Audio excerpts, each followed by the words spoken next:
Today's picture perception in PPDT at Bangalore at the Selection Center South, SCS.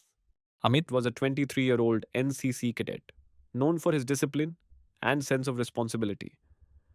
During his stay in a rural area for social work, he realized that people were struggling to manage a temporary challenge affecting their daily routine, and he decided to guide them constructively.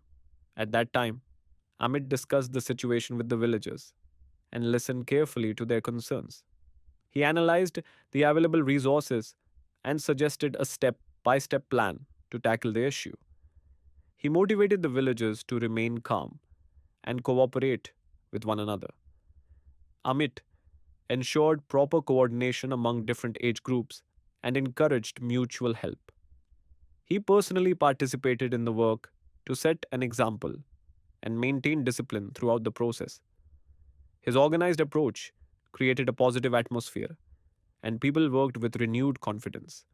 As a result, the situation was managed successfully and normal activities resumed. Amit gained valuable experience in leadership and continued contributing positively to society.